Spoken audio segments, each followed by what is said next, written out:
Well, howdy there, Internet people. It's Bo again. So, today we're going to talk about the Republican Party, particularly the Republican leadership and their relationship to Trump. Because something it's kind of been just bothering me for a while. When did the Republican Party get so bad at politics? And I'm not talking about policy right now. I'm not talking about that. I'm talking about just general political maneuvering. The leadership of the Republican Party has to understand by this point that they have to shake Trump off their neck. Like, they have to get that. Sure, he motivates the base, creates great memes, gets your name out there and all of that stuff, but the reality, the impact that he has had is that the Republican Party lost the White House, the House, and the Senate. That's not exactly somebody that I believe has a lot of political capital.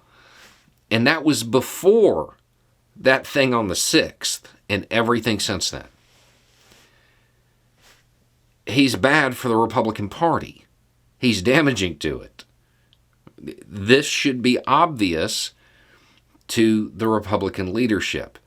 You know, the people who said stuff like similar to, if we nominate Trump, we'll get destroyed and we'll deserve it. Yeah, and now here you are. But here's the thing. All they have to do to just let Trump fade away is to just let him fade away. It doesn't require any political maneuvering on their part.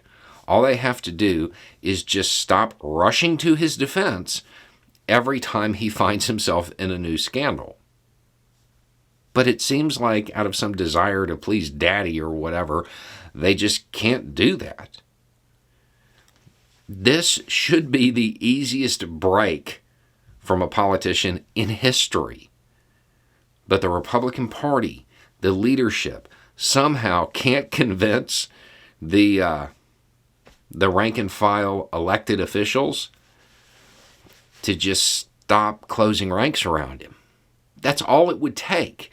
But apparently, the Republican leadership is now so weak, they can't do that. They don't have the ability to steer their party in that direction. That's a really bad sign for them. Trump is not a winning political brand. I mean, let's be honest. He lost to Joe Biden. And along the way, he lost control of the House and the Senate.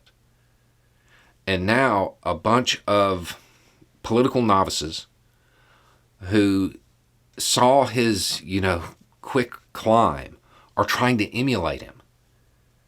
And they're doing so under the banner of the Republican Party, which means even if they're successful to some degree at getting into office, when they get there, they're going to behave like him. And they will probably have similar results. They will cause wider losses for the Republican Party. But apparently, the Republican leadership can't figure this out.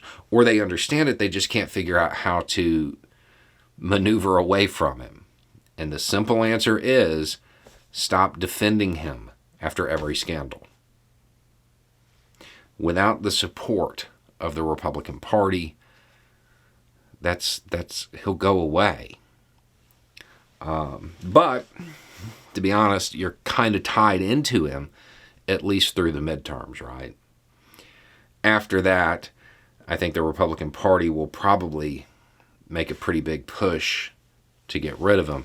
It's kind of already started the way every senator up there, with the exception of, I guess, one, kind of went against him on that whole NATO thing. Yeah, he's pretty mad about that. I would expect that as soon as the midterms are over, you're going to see a lot of Republicans turn into rhinos. And just maybe they don't notice when Trump gets in trouble. They won't be out defending him. Right now, it's all about keeping that base energized for the midterms. But I think it's a tactical error because I think in the long term, those that do get elected, they will be of the sort that will create the same issues Trump did. Anyway, it's just a thought. Y'all have a good day.